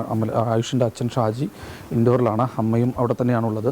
സ്വാഭാവികമായി അവർ അവിടെ നിന്ന് അവരെ മരണവിവരം അറിയിച്ചിട്ടില്ല. അവരവിടെ നിന്ന് ഇങ്ങോട്ട് എത്തിച്ചേരുമെന്നാണ് അറിയിച്ചിട്ടുള്ളത്. അവിടെ നിന്നുള്ള യാത്രയിലാണുള്ളത്. വൈകിട്ടോടുകൂടി മൃതദേഹം ഇങ്ങോട്ട് എത്തിക്കുമെന്ന് ബന്ധുക്കൾക്ക് വിവരം ലഭിച്ചിട്ടുണ്ട്. പോസ്റ്റ്മോർട്ടം നടപടിക്രമങ്ങളടക്കം പൂർത്തിയാക്കി വൈകിട്ടോടുകൂടി മൃതദേഹം ഇങ്ങോട്ട് എത്തിച്ചേരും. ഇന്ന് ഇവിടെ ഈ വീട്ടിൽ തന്നെയായിരിക്കും മൃതദേഹം ഉണ്ടാവുക. ഇവിടെ പൊതുദർശനം ഉണ്ടാകും. കോളേജിലെ പൊതുദർശനത്തിന് ശേഷമായിരിക്കും ഇങ്ങോട്ട് എത്തിക്കുക. സംസ്കാരം ഈ കുടുംബ വീട്ടിൽ തന്നെയാണ്. നാട്ടുകാരെല്ലാവരും തന്നെ ഈ പ്രദേശത്ത് പന്തലിടാനും മറ്റുമൊക്കെ ഈ നാട്ടുകാരെല്ലാവരും തന്നെ എത്തിച്ചേർന്നിട്ടുണ്ട്. വലിയ വിഷമത്തോടു കൂടി തന്നെയാണ് ഈ ഒരു ദുഃഖകരമായിട്ടുള്ള ഈ ഒരു മരണ വാർത്ത നാട്ടുകാർ അറിഞ്ഞത്. കാരണം കഴിഞ്ഞ ആഴ്ച കൃത്യമായ രീതിയിൽ ഇവിടെ വന്ന് പോയതാണ്. പനിയായിരുന്നു. അങ്ങനെ പനിച്ച് കിടക്കുന്നതിന് ശേഷം രാവിലെ നടക്കാനൊക്കെ സ്ഥിരമായി ഈ വഴി ഒക്കെ തന്നെ നടന്നു പോകുന്ന ഒരു ചെറുപ്പക്കാരൻ, വളരെ സ്നേഹത്തോടു കൂടി എല്ലാവരോടും സംസാരിച്ചിരുന്ന ചെറുപ്പക്കാരൻ, എന്ത് സംഭവിച്ചു, എന്താണ് ഇതിനൊരു കാരണം, പെട്ടെന്ന് തന്നെ ഈ വാഹനം ഇടിച്ചത് എന്തായിരുന്നു എന്നൊക്കെ ഇതിനെ സംബന്ധിച്ച് വീട്ടുകാർക്ക് ചെറിയൊരു വിഷമം നിലവിലെ സാഹചര്യത്തിൽ ഒരു അവ്യക്തത വീട്ടുകാർക്കുണ്ട്. എന്തായാലും ഇവരുടെ ബന്ധുക്കൾ ചിറ്റപ്പനടക്കമുള്ള ആളുകൾ അവിടേക്ക് പോയിട്ടുണ്ട്. സ്ത്രീകൾ മാത്രമാണ് ഇപ്പോൾ ഈ വീട്ടിൽ നിലവിലെ സാഹചര്യത്തിലുള്ളത്. ശ്രീകുമാരൻ, 24 ആലപ്പുഴ. കണ്ണൂർ മാട്ടൂൽ നോർത്തിലെ മുഹമ്മദ് അബ്ദുൾ ജബ്ബാറിന്റെ അപ്രതീക്ഷിത വിയോഗത്തിന്റെ ഞെട്ടലിലാണ് കുടുംബവും ബന്ധുക്കളും. സൗദിയിൽ പ്രവാസിയായ പിതാവ് ഉച്ചയോടെ നാട്ടിലെത്തും. കണ്ണൂർ മാട്ടൂലിൽ നിന്നും സജോ ദേവസ്യ വിവരങ്ങൾ നൽകും. സജോ, എന്തൊക്കെയാണ് വിവരങ്ങൾ? എപ്പോഴാണ് മൃതദേഹം അവിടേക്ക് കൊണ്ടുവരിക? അദ്ദേഹം പ്രവാസിയായ പിതാവ് നാട്ടിലെത്തിയിട്ടുണ്ടോ ഇപ്പോൾ? ആലപ്പുഴയിലെ വാഹനാപകടത്തിൽ മരിച്ച മുഹമ്മദ് അബ്ദുൾ ജബ്ബാറിൻ്റെ വീട്ടിലാണ്, കണ്ണൂർ മാട്ടൂലിലെ വീട്ടിലാണ് ഞാൻ നിൽക്കുന്നത്. യഥാർത്ഥത്തിൽ വെങ്ങരയിൽ മുട്ടം എന്ന് പറയുന്ന സ്ഥലത്തായിരുന്നു വീട്. ഇവിടെ പുതിയ വീട് നിർമ്മിച്ചിട്ട് 2 മാസമേ ആകുന്നുള്ളൂ. കഴിഞ്ഞ ആഴ്ച വിദ്യാർത്ഥി ഇവിടെ വന്നു. മെഡിക്കൽ വിദ്യാർത്ഥിയാണ്. വണ്ടാനത്തേക്ക് തിരികെ ക്ലാസ്സുകളും മറ്റും തുടങ്ങുന്നതുകൊണ്ട് അങ്ങോട്ടേക്ക് പോയതാണ്. ഈ വിയോഗത്തിൻ്റെ ഞെട്ടലിലാണ് കുടുംബാംഗങ്ങളും ബന്ധുക്കളും നാട്ടുകാരുമൊക്കെ. മിടുക്കനായ ഒരു വിദ്യാർത്ഥിയുടെ വിയോഗം വിശ്വസിക്കാനാവാതെ നിൽക്കുകയാണ്. ഈ വീട് തന്നെ യഥാർത്ഥത്തിൽ പണിതിട്ട് 2 മാസമേ ആയുള്ളൂ. ഇവിടെ വന്നിരുന്നു. പക്ഷേ അതിനുശേഷമാണ് വെങ്ങരയിൽ നിന്ന് ഇങ്ങോട്ടേക്ക് വീട് വെച്ചു. വലിയ ആഘോഷമായ പരിപാടികളൊക്കെ കഴിഞ്ഞു. അതിനുശേഷമാണ് മടങ്ങിപ്പോയത്. കുടുംബാംഗങ്ങളെ ആശ്വസിപ്പിക്കാനൊക്കെയായി ബന്ധുക്കളും മറ്റുമൊക്കെ ഇങ്ങോട്ടേക്ക് എത്തിച്ചേരുന്നുണ്ട്. വിയോഗ വിവരങ്ങൾ ഇന്നലെ ഏറെ വൈകിയാണ് അറിയുന്നത്. മറ്റു ബന്ധുക്കളൊക്കെ ഇങ്ങോട്ടേക്ക് എത്തിച്ചേരുന്നുണ്ട്. കഴിഞ്ഞ ആഴ്ച ഇവിടെ വന്നിരുന്നു തോന്നുന്നല്ലേ? കഴിഞ്ഞ ആഴ്ച ഇവിടെ വന്ന് 1-2 ദിവസം ഇവിടെ ഉണ്ടായിരുന്നു. അതിന് ശേഷമാണ് പോയിട്ടുള്ളത്. ഞങ്ങളുടെ നാട്ടിനെ സംബന്ധിച്ചിടത്തോളം നെട്ടലോടുകൂടിയാണ് ഈ വാർത്ത. കാരണം ഒരിക്കലും വിശ്വസിക്കാൻ കഴിയാത്തൊരു വാർത്തയാണിത്. കാരണം അത്രയും വിനയമുള്ള ഒരു സൗമ്യനായ ഒരു വിദ്യാർത്ഥി, വളരെ നന്നായി പഠിക്കാൻ കഴിയുന്ന, സ്വന്തമായി പഠിച്ച് മെറിറ്റോടുകൂടി സീറ്റ് നേടിയിട്ടുള്ളൊരു കുട്ടിയാണ്. നല്ല രൂപത്തിൽ മുന്നോട്ട് വന്ന ഒരു കുട്ടിയുടെ കാരണം ഇഷ്ടപ്പെടുന്ന ഒരു വിനയമുള്ള ഒരു കുട്ടിയുടെ മരണമാണ്. അതുകൊണ്ട് തന്നെ വലിയ നെട്ടലാണല്ലോ. എൻ്റെ ഒരു സുഹൃത്തും അടുത്ത സഹോദരനുമായ അബ്ദുൾ ജബ്ബാറിൻ്റെ മകനാണ്. അബ്ദുൾ ജബ്ബാർ സൗദിയിലെ ഒരു പ്രവാസിയാണ്. ആളുകൾക്കൊക്കെ വളരെ ഒരു നെട്ടൽ. സ്വാഭാവികമായും ഇങ്ങനൊരു വാർത്ത പ്രതീക്ഷിക്കും. രാത്രി കേൾക്കുമ്പോൾ തന്നെ രാവിലെ വരെ നമ്മൾ ഈ വാർത്തയുടെ ഒരു നെട്ടലായിരുന്നു. ഇപ്പോഴും ഈ പ്രദേശത്തുള്ള ആളുകളൊക്കെ എന്താണ് സംഭവിച്ചതെന്നറിയാതെ ഒരു നെട്ടലിലാണുള്ളത്. അദ്ദേഹം സൂചിപ്പിച്ചതുപോലെ അവിശ്വസനീയമാണ്. അവർ അങ്ങേയറ്റം ഞെട്ടലിലാണ്. മുഹമ്മദ് അബ്ദുൾ ജബ്ബാറിൻ്റെ പിതാവ് വിദേശത്താണ്, സൗദിയിലാണ്. സൗദിയിൽ നിന്ന് ഈ വിയോഗ വാർത്തയെ അറിഞ്ഞ് അദ്ദേഹം പുറപ്പെട്ടിട്ടുണ്ട്. കൊച്ചിയിലേക്ക് വരുമല്ലേ? കൊച്ചിയിലെത്തും. അതിനുശേഷം ആലപ്പുഴയിൽ അവിടെയാണ് മൃതദേഹം പോസ്റ്റ്മോർട്ടം നടപടികളും പൂർത്തീകരിച്ച് പൊതുദർശനം അവിടെ മെഡിക്കൽ കോളേജിൽ അവിടുത്തെ വിദ്യാർത്ഥികൾ എന്ന നിലയ്ക്ക് പൂർത്തീകരിച്ചിട്ടുണ്ട്. അവിടുന്ന് നേരെ ആലപ്പുഴയിലേക്ക് അവർ രാത്രിയത്തെ അറിഞ്ഞപാടെ തന്നെ അവരവിടുന്ന് പുറപ്പെട്ടിട്ടുണ്ട്. അവർ നേരെ എറണാകുളത്ത് വരും. എറണാകുളത്ത് ഇവരുടെ കൂടെ കണക്ട് ചെയ്തിട്ട് ഇങ്ങോട്ട് വരും. ഇവിടുന്ന് ഇത് അറിഞ്ഞപാടെ തന്നെ ജബ്ബാറിൻ്റെ ജ്യേഷ്ഠന്മാർ അങ്ങോട്ട് പുറപ്പെട്ടിട്ടുണ്ട്. അവരിപ്പോൾ 9 മണിയോട് കൂടിയിട്ട് അവിടെ എത്തിയിട്ടുണ്ട്. നടപടിക്രമങ്ങൾ ഒരു 8 മണിക്ക് ഞങ്ങൾ പ്രതീക്ഷിക്കുന്ന അവിടുന്ന് 2 മണിക്ക് പുറപ്പെട്ടാൽ 2 മണിക്ക് ഏകദേശം ടൈം ആകുമ്പോഴേക്കും ഇവിടെ സന്ധ്യാമുക്കെത്തും. ഒരു രാത്രിയോട് കൂടിയിട്ട് മറമാടും. അതാണ് മുഹമ്മദ് അബ്ദുൾ ജബ്ബാറിൻ്റെ വീട്ടിലാണ് ഞാൻ നിൽക്കുന്നത്. 2 മാസം മുൻപ് മാത്രം പണിതൊരു വീടാണ്. ഇവിടെ കുടുംബാംഗങ്ങളും ബന്ധുക്കളും ഒക്കെ വിയോഗ വാർത്തയുടെ ഞെട്ടലിലാണ്. കുടുംബാംഗങ്ങളെ എങ്ങനെ ആശ്വസിപ്പിക്കും എന്നറിയില്ല. നേരത്തെ വിദേശത്തക്കം പഠിച്ചതാണ്. പിതാവ് പ്രവാസിയാണ്, ഏറെക്കാലമായി പ്രവാസിയാണ്. വിയോഗ വാർത്ത അറിഞ്ഞാണ് ഇങ്ങോട്ടേക്ക് വരുന്നത്. കുടുംബം ഇപ്പോഴും ആ വേർപാട് വിശ്വസിക്കാനാവാത്ത ഞെട്ടലിലാണ്. ഇനി ഇന്നത്തെ മറ്റു ചില പ്രധാന റിപ്പോർട്ടുകളിലേക്ക് വാർത്താമഴ കടക്കുകയാണ്. ചെങ്കൊടിയല്ല മധു ഇനി കാവിക്കൊടി എന്തു.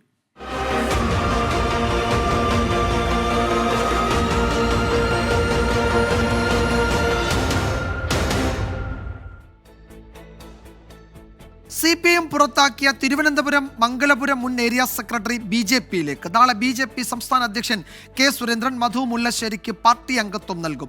കേന്ദ്രമന്ത്രി സുരേഷ് ഗോപി, V. മുരളീധരൻ തുടങ്ങിയ BJP നേതാക്കൾ മധു മുല്ലശ്ശേരിയെ വീട്ടിലെത്തി ഇന്ന് കണ്ടു.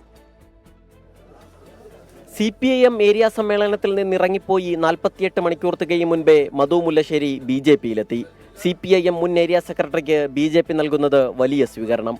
കേന്ദ്രമന്ത്രി സുരേഷ് ഗോപി, മുൻ കേന്ദ്രമന്ത്രി V. മുരളീധരൻ, BJP ജില്ലാ അധ്യക്ഷൻ VV രാജേഷ് തുടങ്ങിയവർ നേരിട്ട് വീട്ടിലെത്തിയാണ് പാർട്ടിയിലേക്ക് ക്ഷണിച്ചത്.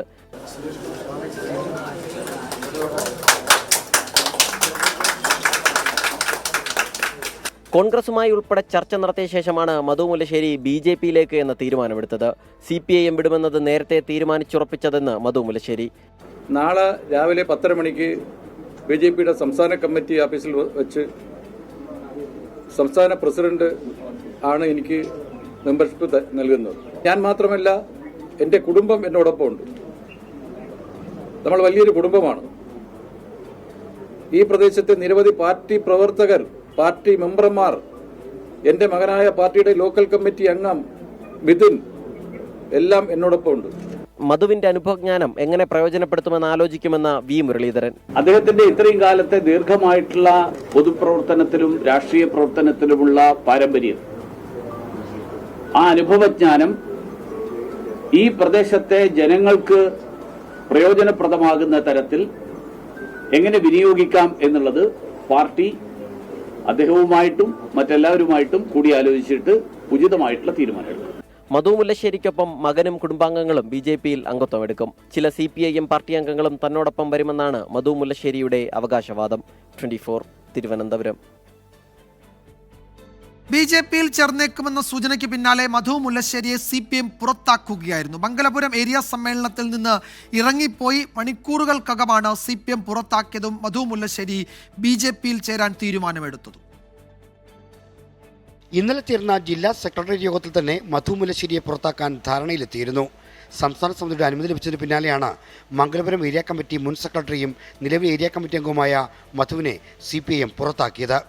പാർട്ടി നേതാക്കന്മാർക്ക് എതിരായിട്ട് മോശപ്പെട്ട പരാമർശം നടത്തിയ ഈ പാർട്ടിയെ തന്നെ പൊതുസമൂഹത്തിൽ വ്യക്തിഹത്യ ചെയ്യുന്നതിനും പൊതുസമൂഹത്തിൽ അപകീർത്തിപ്പെടുത്തുന്നതിനും വേണ്ടിയിട്ടുള്ള ഒരു വലിയ പരിശ്രമമാണ് മധു ചെയ്തത്. അതുകൊണ്ട് തന്നെ ഇന്നലെ പാർട്ടി ജില്ലാ സെക്രട്ടേറിയറ്റ് യോഗം ചേർന്ന് പാർട്ടിയുടെ പ്രാഥമിക അംഗത്വത്തിൽ നിന്ന് പുറത്താക്കണമെന്ന് തീരുമാനിച്ചിരുന്നു. ജില്ലാ നേതൃത്വത്തിനെതിരെ മധു മുല്ലശ്ശേരി ഉന്നയിച്ച ആരോപണങ്ങളിൽ നിയമ നടപടി സ്വീകരിക്കും. മധു BJP ചേരുന്നത് പാർട്ടിയെ ബാധിക്കില്ലെന്നാണ് നേതൃത്വത്തിന്റെ വിശ്വാസം. അപ്പോൾ BJPയിലേക്ക് മെല്ലെ കാലെടുത്ത് വെച്ചിരുന്നു. ഈ പാർട്ടിയുടെ ഏരിയ സെക്രട്ടറി ആയിരിക്കുമ്പോഴും അവരുമായിട്ട് ചില ചർച്ചകൾ നടത്തിയിരുന്നു. ചില കാര്യങ്ങൾ ഞങ്ങൾ കൃത്യമായിട്ട് കിട്ടിയിട്ടുണ്ട്. അതിപ്പോൾ ശരിയാണെന്നുള്ളത് ബോധ്യപ്പെടുകയാണ്. മംഗലപുരത്ത് ഏരിയ സെക്രട്ടറി ആയിരുന്ന നേതാവ് സ്ത്രീപീഡന കേസിൽ കുടുങ്ങിയപ്പോഴാണ് മധു മുല്ലശ്ശേരിയെ ഏരിയ സെക്രട്ടറി ആക്കുന്നത്. അന്ന് മധുവിനെ പിന്തുണച്ച പാർട്ടി നേതൃത്വത്തിനെതിരെ ഇപ്പോൾ വിമർശനം ശക്തമാണ്. 24 തിരുവനന്തപുരം. സംസ്ഥാനത്തെ നഴ്സിംഗ് അഡ്മിഷനിൽ ഗുരുതര അട്ടിമറി. മെറിറ്റിൽ അഡ്മിഷൻ നേടേണ്ട വിദ്യാർത്ഥികൾക്ക് അവസരം നിഷേധിച്ചതിന്റെ വിവരങ്ങൾ 24 പുറത്തുവിട്ടു. മെറിറ്റ് അട്ടിമറിച്ച് മുഴുവൻ സീറ്റിലും ഒരു മാനേജ്മെന്റ് അഡ്മിഷൻ നൽകിയെന്നും മുഴുവൻ സീറ്റിലും മെറിറ്റിൽ അഡ്മിഷൻ നടത്തണമെന്ന സർക്കാർ നിർദ്ദേശം മറ്റൊരു നഴ്സിംഗ് കോളേജ് അട്ടിമറിച്ചെന്നും 24 അന്വേഷണത്തിൽ കണ്ടെത്തി.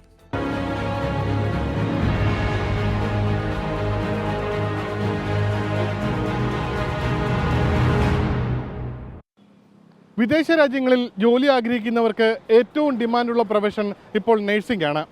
അതുകൊണ്ട് തന്നെ കേരളത്തിലെ നഴ്സിംഗ് കോളേജുകളിൽ ഇപ്പോൾ അഡ്മിഷനു വേണ്ടിയുള്ള തിരക്ക് വളരെ വലുതുമാണ്. ഈ സാഹചര്യം മുതലാക്കി നടത്തിയ ഒരു വലിയ ക്രമക്കേടിൻ്റെയും മെറിറ്റ് അട്ടിമറിയുടെയും കഥയാണ് ഇനി പറയാൻ പോകുന്നത്. സംസ്ഥാനത്ത് നഴ്സിംഗ് അഡ്മിഷൻ അവസാനിച്ചത് നവംബർ 30-ന്.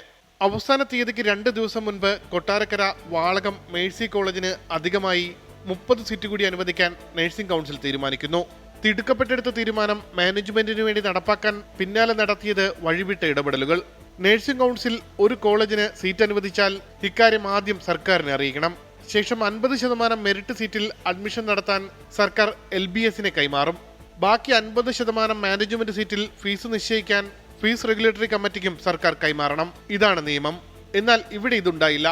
മെറിറ്റ് സീറ്റിൽ അഡ്മിഷൻ നടത്താൻ LBSനെ ആരോഗ്യവകുപ്പ് അറിയിച്ചില്ല. ഇതിനാൽ സർക്കാർ മെറിറ്റ് സീറ്റിലെ 50% സീറ്റിൽ അഡ്മിഷൻ നടന്നിട്ടുമില്ല. അവസാന ദിവസമായ 30-ന് സർക്കാർ മെറിറ്റ് സീറ്റ് ഉൾപ്പെടെ മാനേജ്മെന്റ് ഏറ്റെടുത്ത് സ്വന്തം നിലയിൽ അഡ്മിഷൻ നടത്തി. അഡ്മിഷൻ റിപ്പോർട്ട് ആരോഗ്യ സർവകലാശാലയ്ക്ക് കൈമാറുകയും ചെയ്തു. മേഴ്സി കോളേജിൽ അവസാന നിമിഷം 30 സീറ്റ് അധികമായി അനുവദിച്ചത് പക്ഷേ കേരള നഴ്സിംഗ് കൗൺസിൽ സർക്കാരിനെ അറിയിച്ചില്ല. അതുകൊണ്ട് തന്നെ 30 സീറ്റിൽ 15 സീറ്റിൽ മെറിറ്റ് വിദ്യാർത്ഥികൾ വരേണ്ട സ്ഥാനത്ത് സർക്കാരിനെ അറിയിക്കാത്തത് കൊണ്ട് തന്നെ LBS അതിന് അലോട്ട്മെന്റ് നടത്തിയില്ല. നഴ്സിംഗ് കൗൺസിലും മാനേജ്മെന്റുകളുമായുള്ള അവിശുദ്ധ കൂട്ടുകെട്ടിന് മറ്റൊരു തെളിവുമുണ്ട്. പത്തനംതിട്ട ശ്രീ അയ്യപ്പ നഴ്സിംഗ് കോളേജിന് 45 സീറ്റാണ് പുതുതായി അനുവദിച്ചത്. മുഴുവൻ സീറ്റിലും സർക്കാർ മെറിറ്റിൽ നിന്ന് LBS അഡ്മിഷൻ നടത്താനായിരുന്നു സർക്കാരിന്റെ ആദ്യ നിർദ്ദേശം. ഈ ഉത്തരവ് തെറ്റായി വ്യാഖ്യാനിച്ച് കോടതിയെ സമീപിച്ച് 23 സീറ്റ് മാനേജ്മെന്റ് നേടിയെടുത്തു. ആദ്യ കേസിൽ ആരോഗ്യവകുപ്പ് മാനേജ്മെന്റിനെ സഹായിച്ചെങ്കിൽ രണ്ടാമത്തെ കേസിൽ ഫീസ് റെഗുലേറ്ററി കമ്മിറ്റിയാണ് മാനേജ്മെന്റ് അനുകൂല നിലപാടെടുത്തത്. ഉമേഷ് ബാലകൃഷ്ണൻ, 24, തിരുവനന്തപുരം. നഴ്സിംഗ് പ്രവേശനത്തിന്റെ മെറിറ്റ് അട്ടിമറിച്ചതിലൂടെ കഷ്ടപ്പെട്ട് പഠിച്ച കുട്ടികളോട് സർക്കാർ കടുത്ത അവഗണന കാണിക്കുന്നെന്ന് യൂത്ത് കോൺഗ്രസ് സംസ്ഥാന അധ്യക്ഷനും നിയുക്ത MLAയുമായ രാഹുൽ മാങ്കൂട്ടത്തിൽ. സർക്കാരിന് മെറിറ്റ് സീറ്റുകളോട് അസഹിഷ്ണുതയാണെന്നും രാഹുൽ മാങ്കൂട്ടത്തിൽ 24നോട് പറഞ്ഞു. സർക്കാരിന് എന്തുകൊണ്ടാണ് മെറിറ്റിനോട് ഇത്ര അസഹിഷ്ണുത എന്ന് ഈ രണ്ട് സർക്കാരിൻ്റെ കാലത്തും, ശ്രീ പിണറായി വിജയൻ സർക്കാർ ഒന്നാം സർക്കാരിൻ്റെ രണ്ടാം സർക്കാരിൻ്റെ കാലത്ത് മെറിറ്റുകളോട് ഇൻടോളറൻസ് ഉള്ള ഒരു സർക്കാരാണ് കേരളം ഭരിച്ചുകൊണ്ടിരിക്കുന്നത്. അഡ്മിഷനായിരുന്നു ഏറ്റവും ജെന്യുവനായിട്ട് മെറിറ്റോറിയസായി നടക്കേണ്ടത്. ആ അഡ്മിഷനകത്തും സർക്കാർ സീറ്റുകൾ ഫില്ല് ചെയ്യാതെ ആ സീറ്റുകളിൽ വരേണ്ടുന്ന അർഹരായിട്ടുള്ള സാധാരണക്കാരായിട്ടുള്ള പാവപ്പെട്ടവരായിട്ടുള്ള കുട്ടികളോടുള്ള വലിയ അവകാശ ലംഘനമാണ് സംസ്ഥാന സർക്കാർ ചെയ്തിട്ടുള്ളത്. അപ്പം മെറിറ്റിനോട് ഇത്രയേറെ അസ്വസ്ഥത കാണിക്കുന്നത് എന്തിനാണ് എന്ന് സർക്കാർ പറയേണ്ടതായിട്ടുണ്ട്.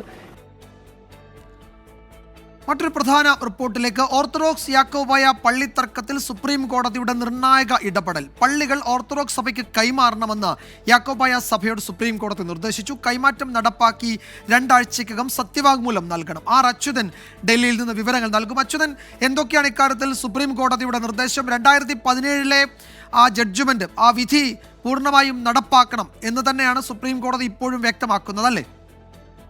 തീർച്ചയായിട്ടും വിജയകുമാർ, ഈ ഹർജി ഇന്ന് പരിഗണിക്കുമ്പോൾ കോടതി വിലയിരുത്തിയത് ഈ 17 സുപ്രീം കോടതി വിധി അത് നടപ്പാക്കേണ്ടതാണ്. അത് നടപ്പാക്കാതിരിക്കുന്നത് ശരിയായ ഒരു രീതിയല്ല എന്നത് ചൂണ്ടിക്കാട്ടി തുടർന്നാണ് ഈ യാക്കോബായ സഭയോട് ഈ പള്ളിയുടെ ഭരണം അത് കൈമാറാനുള്ള നിർദ്ദേശം സുപ്രീം കോടതി നൽകുന്നത്. ഇത് കൈമാറി 2 ആഴ്ചയ്ക്കുള്ളിൽ സത്യവാങ്മൂലം സമർപ്പിക്കാനാണ് യാക്കോബായ സഭയോട് നിർദ്ദേശിച്ചിരിക്കുന്നത്.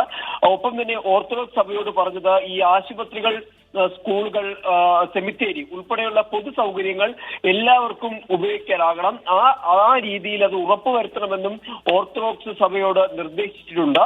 എന്തായാലും ഈ അപ്പീലുകളിൽ തുടർവാദങ്ങൾ തുടരുമെന്നും കോടതി അറിയിച്ചിട്ടുണ്ട്. അത് ഈ മാസം 17-നോ 18-നോ ഹർജി പരിഗണിക്കാമെന്നാണ് അറിയിച്ചിരിക്കുന്നത്. എന്തായാലും നിലവിൽ ഈ സർക്കാർ, അതായത് ഭരണകൂടത്തിന്റെ ഇടപെടൽ അതൊരു അവസാന ആശ്രയമായി മാത്രം കണ്ടാൽ മതി എന്നുകൂടി സുപ്രീം കോടതി ഇക്കാര്യത്തിൽ പറയുന്നുണ്ട്.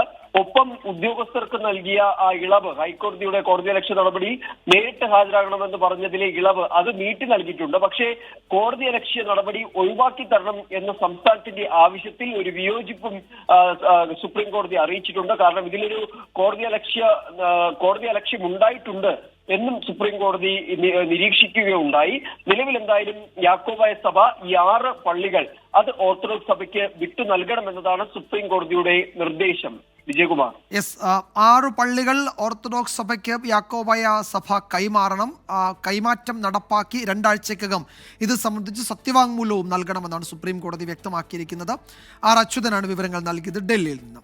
കരുവന്നൂർ സഹകരണ ബാങ്ക് തട്ടിപ്പുമായി ബന്ധപ്പെട്ട കള്ളപ്പണ കേസിൽ പ്രതികളുടെ ജാമ്യത്തിനെതിരെ ED സുപ്രീം കോടതിയിലേക്ക്. പ്രതികൾ കുറ്റം ചെയ്തതായി കരുതാൻ കാരണമില്ല എന്നതുൾപ്പെടെയുള്ള ഹൈക്കോടതി പരാമർശങ്ങൾ നീക്കണമെന്ന് ED കോടതിയിൽ ആവശ്യപ്പെടും. ഹൈക്കോടതി ഉത്തരവിലെ പരാമർശം കേസിന്റെ വിചാരണയടക്കം ബാധിക്കുമെന്ന വിലയിരുത്തലിലാണ് അപ്പീൽ നൽകാൻ ED നീക്കം ആരംഭിച്ചത്. പ്രതികൾ കുറ്റം ചെയ്തതായി കരുതാൻ കാരണമില്ലെന്ന ഹൈക്കോടതി നിരീക്ഷണത്തിലാണ് EDക്ക് അതൃപ്തി. CPIM നേതാവ് PR അരവിന്ദാക്ഷന്റെ ജാമ്യ ഉത്തരവിലാണ് ഹൈക്കോടതി സിംഗിൾ ബെഞ്ചിന്റെ പരാമർശം.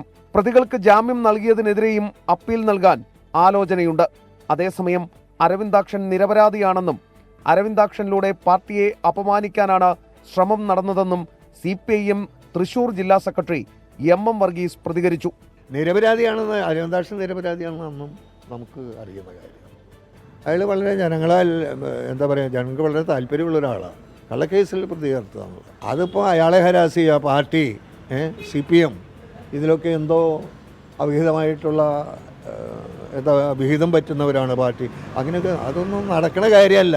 കഴിഞ്ഞ ലോക്സഭാ തെരഞ്ഞെടുപ്പ് കാലത്തടക്കം സംസ്ഥാന രാഷ്ട്രീയത്തിൽ ഏറെ കോളിളക്കങ്ങൾ ഉണ്ടാക്കിയ കരുവന്നൂർ ബാങ്ക് തട്ടിപ്പ് കേസിലെ പ്രതികളായ CPIM നേതാവ് PR അരവിന്ദാക്ഷനും മുൻ അക്കൗണ്ടന്റ് CK ജിൽസിനും ഇന്നലെയാണ് ഹൈക്കോടതി ജാമ്യം അനുവദിച്ചത്. അരവിന്ദാക്ഷനും ജിൽസും കഴിഞ്ഞ 14 മാസമായി ജയിലിലായിരുന്നു. എസ് ശ്രീകാന്ത്, 24 കൊച്ചി.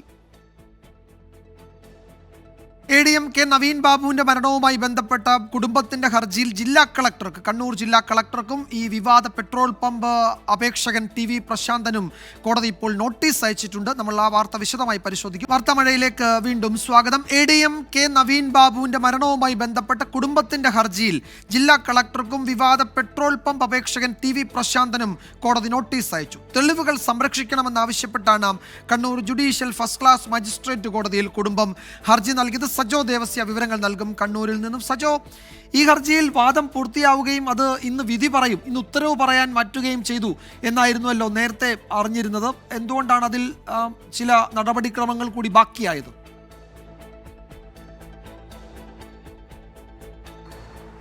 വിജയകുമാർ, നേരത്തെ ഓർഡറിന് വേണ്ടി പോസ്റ്റ് ചെയ്തിരുന്നതാണ്. പക്ഷേ ഇന്ന് വീണ്ടും പരിഗണിക്കവേ ഇക്കാര്യത്തിൽ കക്ഷികളുടെ കൂടി ഭാഗം, അതായത് ഈ കേസിൽ സാക്ഷികളുടെ ഉൾപ്പെട്ടിട്ടുള്ള പരാമർശിച്ചിട്ടുള്ള ആളുകളെ കൂടി കേട്ടാൽ മാത്രമേ വിധി പ്രസ്താവത്തിലേക്ക് പോകാൻ കഴിയൂ എന്നൊരു നിലപാട് കോടതി ഇന്ന് എടുക്കുകയായിരുന്നു. അതിലേറ്റവും പ്രധാനപ്പെട്ട കാര്യം, അതായത് ഈ കേസിൽ പ്രതികളുടെ കാര്യത്തിൽ കേസിനൊരു പ്രത്യേകതയുണ്ട്. പ്രതിയുടെ മാത്രമല്ല, പ്രതിയുമായി ബന്ധപ്പെട്ട വിശദാംശങ്ങളും തെളിവുകളും മാത്രം സംരക്ഷിക്കണമെന്നല്ല, സാക്ഷിപ്പട്ടികയിൽ ഉൾപ്പെട്ടവരുടെ CDR അടക്കമുള്ള രേഖകൾ കൂടി എടുക്കണം എന്ന ആവശ്യം സാക്ഷികളുടെ സ്വകാര്യതയിലേക്കുള്ള കടന്നുകയറ്റമാകാൻ സാധ്യതയുണ്ടെന്നൊരു നിരീക്ഷണം കോടതി നേരത്തെ നടത്തിയിരുന്നു. ആ പശ്ചാത്തലത്തിൽ അവരെ കൂടി കേട്ട്, അവരുടെ ഭാഗം കൂടി കേട്ടതിന് ശേഷം വിധി പ്രസ്താവത്തിലേക്ക് പോകുന്നതാകും ഉചിതം എന്ന നിലപാട് Kannur judicial first class magistrate കോടതി എടുത്തു. അതായത് ഈ കേസിൽ നവീൻ ബാബുവിന്റെ കുടുംബത്തിന്റെ ഹർജി, നേരത്തെ CBI അന്വേഷണം ആവശ്യപ്പെട്ടുള്ള ഹർജി സമർപ്പിക്കുന്നതിന് മുന്നോടിയാണ് യഥാർത്ഥത്തിൽ ഈ കേസ് കോടതിയിൽ വന്നത്, അല്ലെങ്കിൽ ഇങ്ങനൊരു ഹർജി കുടുംബം സമർപ്പിച്ചത്. അതിലെ ആവശ്യമെന്നത് ഈ കേസിലെ പ്രതി PP ദിവ്യയുടെ അവരുപയോഗിക്കുന്ന ഫോൺ നമ്പറുകളുടെ എല്ലാം കോൾ ഡാറ്റ റെക്കോർഡുകൾ,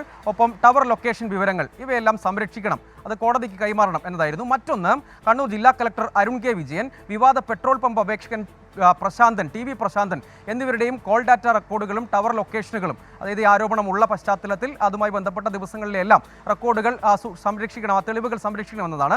മറ്റൊന്ന്, ജില്ലാ കളക്ടറുടെ ചേംബർ മുതൽ collectorate compound, Kannur railway station പരിസരം, ഒപ്പം നേരത്തെ ADM താമസിച്ചിരുന്ന മുൻ ADM നവീൻ ബാബു താമസിച്ചിരുന്ന ക്വാർട്ടേഴ്സ് പരിസരത്തെ CCTV ദൃശ്യങ്ങൾ ഇവയെല്ലാം ശേഖരിക്കണമെന്നായിരുന്നു ആവശ്യം. നേരത്തെ പ്രോസിക്യൂഷൻ കോടതിയിൽ നിലപാടെടുത്തത് ഈ അന്വേഷണത്തിന്റെ ഭാഗമായി ആവശ്യമുള്ള CCTV ദൃശ്യങ്ങളും CDR-കൾ, കോൾ ഡാറ്റ റെക്കോർഡുകളും ടവർ ലൊക്കേഷനുകളും സമാഹരിച്ചിട്ടുണ്ട് എന്നതായിരുന്നു ആവശ്യം. അന്വേഷണ സംഘത്തിന്റെ വിവേചനാധികാരത്തിൽ ഇപ്പോൾ ഇടപെടുന്നത് ശരിയല്ല എന്ന നിലപാട് സ്വീകരിച്ചു. അതേസമയം ഹർജി എതിർക്കുന്നില്ല എന്ന വാദവും മുന്നോട്ട് വയ്ക്കുകയായിരുന്നു. പ്രതിപട്ടികയിലില്ലാത്ത കണ്ണൂർ ജില്ലാ കളക്ടർ TV പ്രശാന്തൻ, പ്രത്യേകിച്ച് കളക്ടർ, അവർ മൊഴി നൽകിയിട്ടുണ്ട്, ഈ മൊഴിയെല്ലാം ശേഖരിച്ചിട്ടുണ്ട്, ആവശ്യമായ CDR ശേഖരിച്ചിട്ടുണ്ട് എന്നും വാദിച്ചു. എന്നാൽ അതേസമയം അങ്ങനെ ഒരു തീർപ്പിലേക്ക് തൽക്കാലം അവർ ഏതെങ്കിലും നിലയ്ക്ക് ഈ കേസിൽ മറുപടി പറയുന്ന ഒരു സാഹചര്യം ഉണ്ടായിട്ടില്ല. അങ്ങനെ വരുമ്പോൾ അവർക്ക് കൂടി നോട്ടീസ് അയച്ച് അവരെ കൂടി കേൾക്കുക, അതിനുശേഷം ഒരു തീർപ്പിലേക്ക് പോവുക ആയിരിക്കും ഉചിതം എന്ന നിലപാടാണ് കോടതി ഇന്ന് എടുത്തതെന്ന് ശ്രദ്ധേയമാണ്. അതുകൊണ്ട് ഇരുവർക്കും നോട്ടീസ് അയച്ചിട്ടുണ്ട്, അവരുടെ വിശദീകരണം കൂടി കേൾക്കും, അതിനുശേഷമായിരിക്കും കോടതി ഇതിൽ വിധി പറയുക. കണ്ണൂർ കളക്ടർക്കും അതുപോലെ ഈ പമ്പ് അപേക്ഷകൻ TV പ്രശാന്തനും കോടതി നോട്ടീസ് അയക്കുകയാണ്. തെളിവുകൾ സംരക്ഷിക്കണം എന്നാവശ്യപ്പെട്ട് കുടുംബം, നവീൻ ബാബുവിൻ്റെ കുടുംബം കണ്ണൂരിലെ ജുഡീഷ്യൽ ഫസ്റ്റ് ക്ലാസ് മജിസ്ട്രേറ്റ് കോടതിയിൽ നേരത്തെ ഒരു ഹർജി നൽകിയിരുന്നു. അതിൽ പരാമർശിക്കുന്നവരാണ്. അവരുടെ വാദം കൂടി കേട്ട ശേഷം വിധി പറയാമെന്നാണ് കോടതി വ്യക്തമാക്കിയത്. സജോ ദേവസ്യാണ് വിവരങ്ങൾ നൽകിയത്. മറ്റൊരു പ്രധാന റിപ്പോർട്ടിലേക്ക്. തമിഴ്നാട് മന്ത്രി പൊന്മുടിക്ക് നേരെ പ്രദേശവാസികൾ ചെളിയെറിഞ്ഞു. വിഴുപ്പുറത്ത് വെച്ചാണ് സംഭവം. വെള്ളപ്പൊക്കത്തിന് ഇരയായവർ തിരുച്ചിറപ്പള്ളി ചെന്നൈ ദേശീയപാത ഉപരോധിച്ചിരുന്നു. പ്രതിഷേധക്കാരോട് സംസാരിക്കാൻ എത്തിയപ്പോഴായിരുന്നു സംഭവം. ആ ദൃശ്യങ്ങളാണ് പ്രേക്ഷകർ കാണുന്നത്. മുഹമ്മദ് റഹീസ് വിവരങ്ങൾ നൽകും ചെന്നൈയിൽ നിന്ന്. റഹീസ്, ഈ സർക്കാർ അവിടെ ഈ ദുരിതബാധിത മേഖലയിൽ വലിയ സഹായം എത്തിക്കുന്നുണ്ട്, അതുപോലെ സൗജന്യ ഭക്ഷണം, അതുപോലെ സാമ്പത്തിക സഹായം ഒക്കെ എത്തിക്കുന്നുണ്ടെന്നാണല്ലോ മുഖ്യമന്ത്രിയൊക്കെ ആവർത്തിച്ച് വ്യക്തമാക്കുന്നത്. അതിനിടയിൽ ഈ പ്രതിഷേധം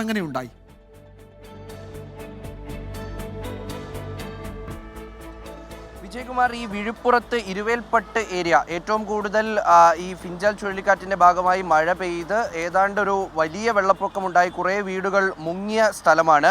ഇവിടെ കഴിഞ്ഞ ദിവസം ഒരു പ്രതിഷേധമുണ്ടായിരുന്നു. അതായത് തങ്ങൾക്ക് കൃത്യമായി ഭക്ഷണവും വെള്ളവും സർക്കാർ എത്തിക്കുന്നില്ല എന്ന് ആരോപിച്ചുകൊണ്ടൊരു പ്രതിഷേധം ആ സ്ഥലത്ത് നടക്കുകയുണ്ടായി. അപ്പോൾ വലിയ തോതിൽ കുട്ടികളും സ്ത്രീകളും ഒക്കെ പങ്കെടുത്തൊരു പ്രതിഷേധമാണ്. അങ്ങനെ ആ പ്രതിഷേധത്തിനു ശേഷം ഇവരെ കാണാനെത്തിയതായിരുന്നു വനം മന്ത്രി കെ പൊന്മുടി. അങ്ങനെ പൊന്മുടി ഇവിടെ സ്ഥലത്തേക്ക് എത്തുന്നു. ആ എത്തിയതിനു ശേഷം അവിടെയുള്ള നാട്ടുകാർ ഇദ്ദേഹത്തിന് നേരെ ചെളി എറിഞ്ഞ് പ്രതിഷേധിക്കുകയായിരുന്നു. ഇദ്ദേഹത്തിൻ്റെ മകൻ DMK-യുടെ പഴയ MP ആണ്, കഴിഞ്ഞ ലോക്സഭയിൽ ഉണ്ടായിരുന്ന അംഗമാണ് അദ്ദേഹം. ഗൗതം ശിഖമണി എന്നാണ് അദ്ദേഹത്തിൻ്റെ പേര്. ഇവർ രണ്ടുപേരും കൂടിയാണ് ഈ പ്രദേശം സന്ദർശിക്കുന്നത്. ഈ സന്ദർശന വേളയിലായിരുന്നു അവിടെ ഉണ്ടായിരുന്ന ആളുകൾ പൊന്മുടിക്ക് നേരെ ചെളി എറിഞ്ഞ് പ്രതിഷേധിച്ചത്. പ്രധാനമായും ഈ മുഖ്യമന്ത്രി MK സ്റ്റാലിൻ്റെ നിർദ്ദേശമുണ്ടായിരുന്നു മന്ത്രിമാർ ഓരോ ജില്ലകളിൽ പോകണമെന്ന്, ദുരിതബാധിത പ്രദേശങ്ങൾ നേരിട്ടെത്തി സന്ദർശിക്കണമെന്നൊക്കെ ഈ മുഖ്യമന്ത്രിയുടെ നിർദ്ദേശത്തിനെ തുടർന്നാണ് പൊന്മുടി ഈ വിഴുപ്പുറം സ്ഥലത്തെത്തിയത്. ഈ പ്രദേശത്തെത്തിയപ്പോൾ തന്നെ ആളുകൾ ഇദ്ദേഹത്തിനോട് പ്രതിഷേധിച്ചിരുന്നു, ഇദ്ദേഹത്തിനെ ഗോ ബാക്ക് വിളിച്ചിരുന്നു. അങ്ങനെ അതിന് പിന്നാലെയാണ് എന്തായാലും ഇവർ ചെളി എറിഞ്ഞ് പ്രതിഷേധിച്ചത്.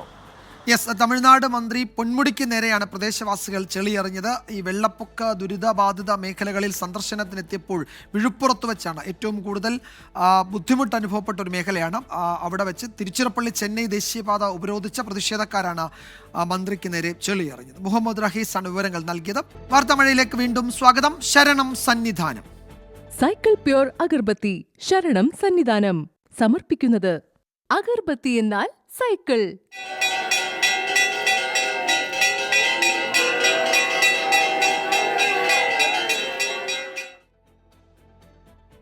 ശബരിമലയിൽ ഡോളി തൊഴിലാളികൾ നടത്തിയ സമരം പിൻവലിച്ചു. ശബരിമല ADMന്റെ നേതൃത്വത്തിൽ നടത്തിയ ചർച്ചയിലാണ് തീരുമാനം. തീർത്ഥാടകരിൽ നിന്ന് ഡോളി തൊഴിലാളികൾ അമിതമായ നിരക്ക് ഈടാക്കുന്നുവെന്ന പരാതിയെ തുടർന്ന് ഇടുക്കി സ്വദേശികളായ 4 തൊഴിലാളികൾ അറസ്റ്റിലായിരുന്നു. ഇതിന് പിന്നാലെയാണ് തിരുവിതാംകൂർ ദേവസ്വം ബോർഡ് പ്രീപെയ്ഡ് സംവിധാനം ഏർപ്പെടുത്താൻ തീരുമാനിച്ചത്. ഭക്തർ പമ്പയിലെയും നീലിമലയിലെയും നടപ്പന്തലിലെയും കൗണ്ടറുകളിൽ ഓൺലൈനായോ നേരിട്ടോ പണം അടയ്ക്കണമെന്നും ആ പണം ആഴ്ചയിൽ തൊഴിലാളികളുടെ അക്കൗണ്ടിലേക്ക് നൽകും എന്നുമായിരുന്നു ദേവസ്വം ബോർഡ് അറിയിച്ചത്.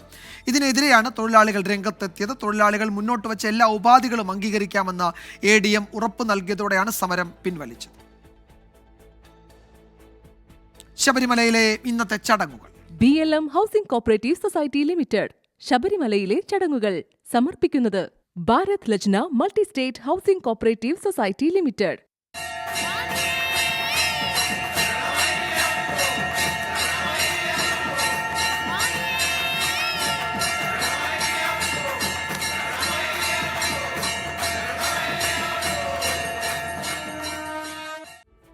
ഇപ്പോഴത്തെ കാലാവസ്ഥാ റിപ്പോർട്ട്. ഇപ്പോഴത്തെ കാലാവസ്ഥ സമർപ്പിക്കുന്നത് Berger paints 100 years of trust.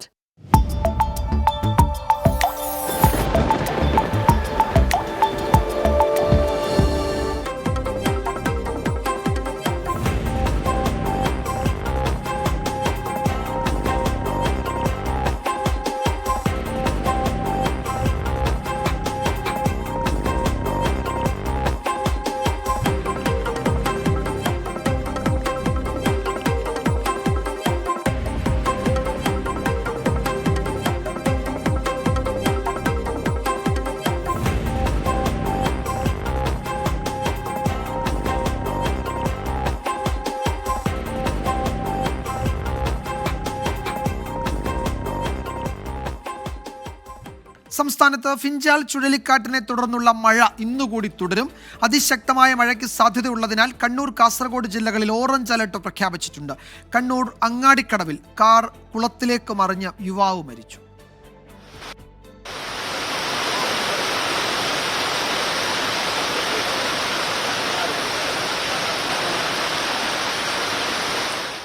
വീടുകളിൽ വെള്ളം കയറിയതിനെ തുടർന്ന് കാസർഗോഡ് ബന്ദിയോടിൽ 2 കുടുംബങ്ങളെ മാറ്റിപ്പാർപ്പിച്ചു. ഉപ്പള റെയിൽവേ ഗേറ്റിന് സമീപം 5 വീടുകളിൽ വെള്ളം കയറി. വെള്ളം ഇന്നലെ 2 മണിക്കാണ്, 2 മണിന് ശേഷമാണ് വെള്ളം കയറിയത്. വെള്ളം കയറിയിട്ട് ഫർണിച്ചറും വീട്ടിലുള്ള എല്ലാ സാധനം എല്ലാം നശിച്ചു പോയി. ഫ്രിഡ്ജ് കേടായി പോയി. പിന്നെ കോഴികൾ ചത്ത്, കിണർ കയറി കവിഞ്ഞു പോയി. വെള്ളം കുടിക്കാൻ പറ്റാത്ത സ്ഥിതിയിലാണ് ഞങ്ങളുള്ളത്.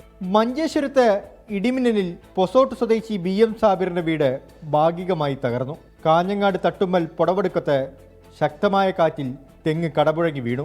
ആളപായമില്ല. കണ്ണൂരിൽ കാർ കുളത്തിലേക്ക് മറിഞ്ഞ് അങ്ങാടിക്കടവ് സ്വദേശി ഇമ്മാനുവൽ മരിച്ചു.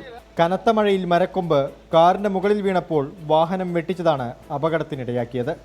കോഴിക്കോട് നല്ലളം മുണ്ടേപ്പാടത്ത് 10 വീടുകളിൽ വെള്ളം കയറിയതിനെ തുടർന്ന് ദുരിതാശ്വാസ ക്യാമ്പ് തുറന്നു. കുറ്റിക്കാട്ടൂർ കണിയാത്ത പള്ളിക്ക് സമീപം മതിലിടിഞ്ഞു വീണ് 2 വീടുകൾ അപകടാവസ്ഥയിലായി.